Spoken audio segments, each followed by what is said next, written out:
오늘은 골로새서 강의 9번째 시간으로 그리스도의 고난들 뒤에 있는 것을 채우노라 라고 하는 이런 제목을 가지고 골로새서 1장 24절에서 25절까지 두 구절만 강의하도록 하겠습니다. 여기서 그리스도의 고난들 뒤에 있는 것이라고 하는 것은 무엇일까요? 뒤에서 저희들이 자세히 살펴보겠지만 여기에는 굉장히 중요한 의미를 담고 있습니다. 그래서 부제는 그리스도의 고난에 참여함을 특권으로 여기고 기쁨으로 즐깁시다 라고 이렇게 정했습니다. 본문 24절을 보겠습니다.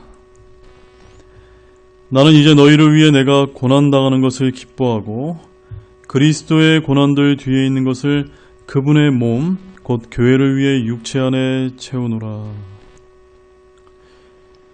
여기 24절에서 사도 바울은 그리스도의 고난들 뒤에 있는 것을 그분의 몸 곧 교회를 위해 육체 안에 채우노라 라고 이렇게 말씀하고 있습니다. 바울은 이 말씀이 자칫 그리스도께서 인류의 구원을 위해 받아야 할 어떤 고난이 남아있으며 바울이 그 고난을 보충하려 한다는 의미로 이해될 소지가 있습니다. 만약 그렇게 이해된다면 그리스도의 속죄 사역은 불완전한 것이 되며 구원을 위해서는 인간의 공로가 필요하다고 하는 그러한 의미가 될 것입니다. 그러나 이는 크게 잘못된 이해입니다. 이는 그리스도의 고난이 불충분함을 말하는 것이 아니라 그리스도의 십자가 고난은 우리의 구원을 위해 차고 넘치는 것이었습니다. 예수 그리스도께서는 십자가에서 죽으심으로 단번에 우리를 위한 구속사역을 성취하셨고 여기에 인간이 더할 그 무엇도 없습니다. 바울은 다만 지금 그리스도의 복음이 전파되는 과정에서 필연적으로 찾아오게 되는 고난을 그리스도의 고난들 뒤에 있는 것이라고 이렇게 표현하고 있는 것일 뿐입니다. 즉 자신이 바로 그리스도의 복음을 위하여 그 고난을 감당하겠다고 결의를 밝히고 있습니다. 사실 그리스도와 연합된 그리스도인들이 복음을 위해 고난당하는 것은 그리스도가 고난당하는 것과 다르지 않습니다. 그래서 바울이 복음과 교회를 위해 당하는 자신의 고난을 그리스도의 고난들 뒤에 있는 것이라고 표현한 것입니다. 한편에는 우리에게 매우 중요한 의미가 있습니다. 왜 그럴까요? 그것은 복음을 위한 그리스도의 고난이 그리스도의 고난이 된다는 것은 복음을 위해 고난당한 그리스도인도 그리스도와 같이 될 것임을 시사하기 때문입니다. 여러분, 복음을 위해 고난당하시고 죽으신 그리스도께서 마침내 어떻게 되셨나요? 빌립보서에 의하면 하나님께서 그분을 지극히 높여 영광스럽게 하셨다고 증거하고 있습니다. 빌립보서 2장 9절에서 11절 말씀을 보겠습니다. 그러므로 하나님께서도 그분을 높이 올리시고 모든 이름 위에 있는 이름을 그분에게 주사 하늘에 있는 것들과 땅에 있는 것들과 땅 아래에 있는 것들의 모든 무릎이 예수라는 이름에 굴복하게 하시고 또 모든 혀가 예수 그리스도는 주시라고 시인하여 하나님 아버지께 영광을 돌리게 하셨느니라. 복음을 위해 고난당하신 그리스도께서는 지극히 영원롭게 되셨습니다. 바로 그와 같이 그리스도의 복음을 위해 고난당함으로 그리스도의 고난에 동참한 그리스도인도 영원롭게 될 것이라고 그렇게 말씀하고 있는 것입니다. 그래서 바울은 로마서 8장 17절에서 그리스도와 함께 영광을 받기 위하여 고난도 함께 받아야 된다라고 말하였던 것입니다. 로마서 8장 17절 말씀을 보십시오. 자녀이면 곧 하나님의 상속자요 그리스도와 함께하는 공동 상속자니라. 우리가 그분과 함께 고난당하면 이것은 우리가 함께 영광도 받으려 함이니라. 이렇게 볼 때 복음을 위한 그리스도인의 고난은 그리스도인에게만 주어진 특권이라 할 수 있습니다. 복음을 위한 그리스도인의 고난은 세상 사람들이 결코 누릴 수 없는 특권입니다. 바울은 이 특권을 정말로 마음껏 누려왔던 사람입니다. 그는 그리스도의 복음을 위해 수많은 고난을 당했습니다. 그가 복음을 위해 얼마나 많은 고난을 당했는지 그는 갈라디아서 6장 17절 말씀에서 내가 내 몸에 주 예수님의 자국들을 지니고 있느니라 라고 이렇게 말할 정도였습니다. 그러나 이 예수님의 자국들은 바울에게 있어서 고난의 자국들이자 장차 그에게 하늘 영광을 보장할 징표이기도 했습니다. 이처럼 복음을 위한 고난은 아무나 누릴 수 있는 특권이 아니기에 그는 고난이 크면 클수록 더욱 기뻐함으로 감당하였습니다. 사랑하는 여러분, 여러분도 이와 같이 우리에게만 주어진 이 특권을 기쁜 마음으로 누리시길 바랍니다. 혹시 여러분들 중에 직장이나 가정 등에서 예수님을 믿는다는 이유로 복음을 전한다는 이유 등으로 고난당하시는 분이 있다면 이러한 예수님의 말씀으로 위로받기를 원합니다. 마태복음 5장 11절로 12절까지의 말씀을 한번 보겠습니다. 나로 인해 사람들이 너희를 욕하고 핍박하며 너희를 대적하여 거짓으로 온갖 종류의 악한 것을 말할 때 너희에게 복이 있나니 기뻐하고 크게 즐거워하라. 하늘에서 너희 보상이 크니라. 그들이 너희 전에 있던 대언자들을 이같이 핍박하였느니라. 여기서 주님께서 뭐라고 위로하고 계십니까? 나로 인해 사람들이 여러분을 욕하고 핍박하며 대적하여 말할 때 뭐라 하십니까? 바로 여러분에게 복이 있나니 기뻐하고 크게 즐거워하라 라고 이렇게 말씀하셨습니다. 하늘에서 여러분의 보상이 크다고 말씀해 주십니다. 여러분은 큰 보상을 원합니까? 아니면 작은 보상을 원합니까? 고린도후서 4장 17절 말씀을 보십시오. 우리가 잠시 받는 가벼운 고난이 우리를 위해 훨씬 더 뛰어나고 영원한 영광의 무거운 것을 이루느니라. 우리가 이 땅에서 받는 고난은 주님께서 보시기에 잠시 받는 가벼운 고난이라고 말씀하십니다. 왜냐하면 비교도 할 수 없는 뛰어나고 영원한 영광의 무거운 것이 보장되어 있기 때문입니다. 여러분들은 이것들이 상상이 되시나요? 제 생각엔 우리의 지혜로는 그러한 영광의 무거운 것이 전혀 상생이 안 되기 때문에 이 정도로밖에 표현을 못하셨다고 봅니다. 그러나 다시 한번 여러분 모두가 그리스도의 고난에 참여함을 특권으로 여기시고 기쁨으로 즐거워하시기를 바랍니다. 베드로전서 4장 13절에서 14절 말씀을 보겠습니다. 오히려 너희가 그리스도의 고난에 참여하는 자가 되었으므로 기뻐하라. 이것은 그분의 영광이 드러날 때에 너희가 넘치는 기쁨으로 또한 즐거워하게 하려 함이니라. 너희가 그리스도의 이름으로 인해 비방을 받으면 행복한 자로다. 어떠한 자가 행복한 자라고 말씀하고 있습니까? 그리스도의 이름으로 비방을 받는 자가 행복한 자다. 물론 지금은 행복하지 않을 수가 있습니다. 그러나 저와 여러분들이 하늘나라에 가서 주님을 만나게 되면 그것이 얼마나 내게 행복한 것이었다는 것을 깨닫게 될 것입니다.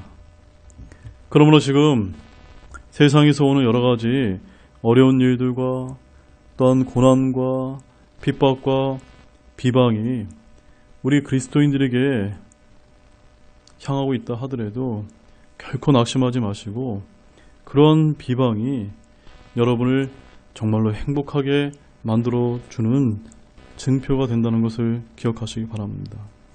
이것을 오늘 본문 24절에서 사도 바울은 그리스도의 고난들 뒤에 있는 것을 채운다라고 표현하고 있습니다.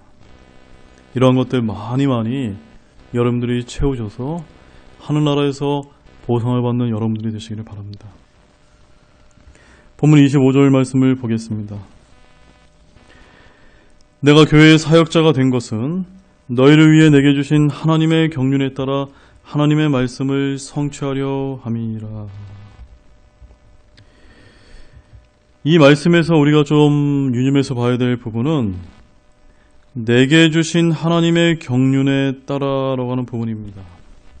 영어 킹제임스 성경에 보게 되면은 according to the dispensation of God이라고 이렇게 되어 있습니다. 따라서 이 구절을 설명하기 앞서 먼저 알아둬야 할 매우 중요한 단어가 있습니다. 여러분들은 짐작이 되셨으리라고 생각이 되는데 그것이 무엇일까요? 네, 맞습니다. 그것은 바로 경륜, dispensation이라고 하는 그런 단어입니다. 이것은 이제 성경에 표현되고 있는 단어이기도 한데요. 원래 이 단어는 예전에는 세대라고 이제 불려졌었습니다. 그래서 오늘날 독립침례교회의 세대주의적 전천년주의 신학 체계를 정교하게 체계하는 데 크게 일조한 클라린스 라킨 목사님의 시대에 따른 하나님의 계획과 목적이라는 소제목으로 하나님의 경륜, 영어 원제로는 dispensational truth라고 이렇게 지은 책이 있습니다. 또는 이 책 제목을 경륜적인 진리라는 주 제목으로 발간이 되어서 저와 여러분들에게 알려진 바 있습니다. 원래는 세대적 진리라는 책으로 우리나라에도 번역이 되어서 1990년대경에 소개된 바 있습니다. 본래 세대주의, dispensationalism이란 용어에 들어있는 이 dispensation이라는 단어는 원래 뜻은 경륜 또는 경영체계를 이제 뜻합니다.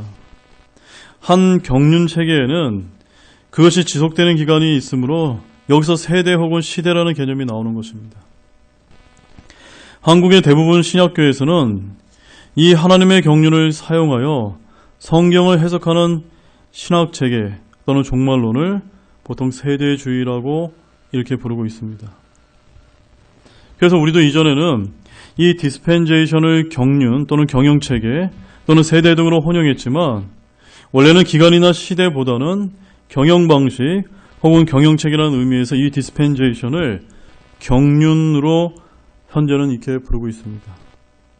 그래서 킹제임스 흠정역 성경에서도 이러한 의미에서 오늘 본문에 담겨있는 이 디스펜제이션이라고 하는 이 영어 단어를 우리말로서 경륜이라고 이렇게 번역을 이제 하고 있는 것입니다. 자, 그런데 왜 제가 이렇게 경륜이라는 단어를 먼저 설명하는 이유가 무엇 때문일까요? 그것은 오늘 한국의 대부분의 교회에서 사용하는 개혁개정에게는 이 경륜이라고 하는 단어가 다르게 이제 표현되고 있기 때문입니다. 개혁개정역으로 25절 말씀을 제가 다시 한번 읽어드리겠습니다. 내가 교회의 일꾼 된 것은 하나님의 너희를 위하여 내게 주신 직분을 따라 하나님의 말씀을 이루려 함이라. 무엇이 달라졌습니까? 킹제임스 흠정역과 개혁 성경을 이렇게 보게 되면 아주 중요한 단어가 이렇게 바뀌어져 있는 것을 여러분들이 발견할 수가 있습니다. 개혁 성경 우리가 자세히 보게 되면 킹제임스 흠정역 성경에 하나님의 경륜이 직분으로 바뀌어져 있다는 것을 우리가 볼 수가 있습니다. 여러분은 하나님의 경륜이 직분으로 바뀐 것에 대해서 어떻게 생각이 되십니까?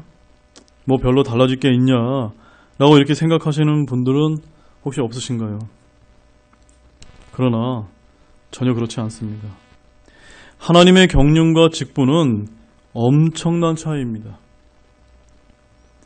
이는 개혁성경뿐만이 아니라 NIV 성경에서도 The commission God gave me 라고 이렇게 되어 있어서 개혁개정과 크게 다르지 않게 이제 표현이 되고 있습니다. 그래서 앞서 설명해 드린 바와 같이 이 하나님의 경륜은 하나님께서 시대나 기간에 따라 경영하는 방식이나 체계라고 말씀드렸음을 기억한다면 이 말씀이 의미하는 바는 하나님께서 사도 바울을 교회의 사역자로 세우신 것은 바로 은혜의 직분이 아니라 은혜의 경륜, 즉 다른 말로 이 교회 시대에 이방인들에게 복음을 전하는 사역자로 세우셨다고 하는 그러한 의미를 가지게 되는 것입니다.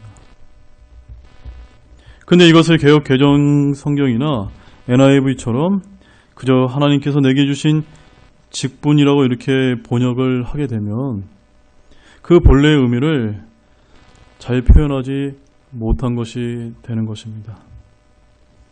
사실 바울은 그의 사역이 그리스도의 사역의 연장임을 이제 증명하기 위해 고난을 받았습니다. 그리고 그리스도께서 이스라엘 할례자들의 사역이셨듯이 하나님의 경륜에 따라 바울은 이방인을 향한 사역자다라고 이렇게 고백을 하고 있는 것입니다.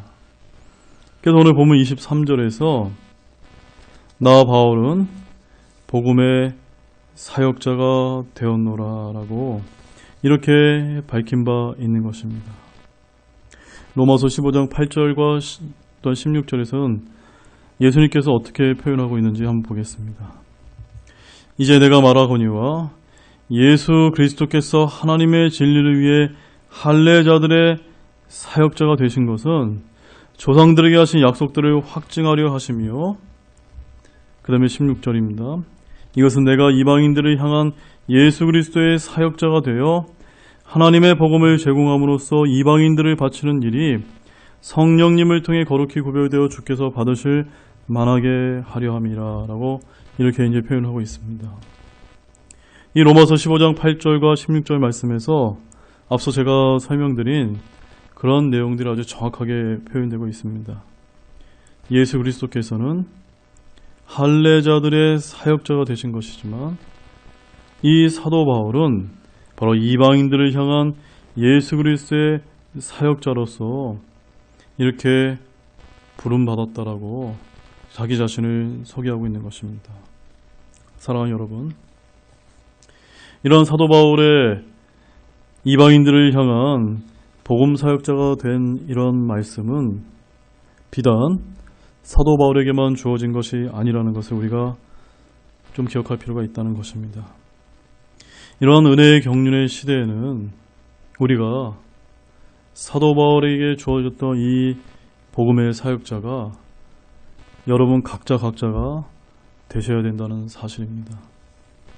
사랑하는 여러분, 그러한 복음의 사역자가 된다는 것은 그냥 거저 얻어지는 것이 아니라 본문 24절 말씀처럼 그리스도의 고난 뒤에 있는 것을 채우게 되는 일이 필연적으로 따르게 된다는 사실입니다. 그래서 때로는 고통스럽고 때로는 힘들고 때로는 눈물을 흘릴 수밖에 없는 그러한 어려운 사역이 될 수도 있지만, 그러나 주님께서 우리에게 뭐라고 약속을 하십니까? 그러한 복음을 위해 고난당한 그리스도인의 삶은 곧 하늘나라에서 여러분에게 귀중한 보상이 약속되고 있다는 것을 말씀하고 있는 것입니다. 이러한 특권과 이러한 일에 저와 여러분들이 동참하지 않으시겠습니까? 그런 모든 분들이 되시기를 예수 그리스도의 이름으로 축원드립니다.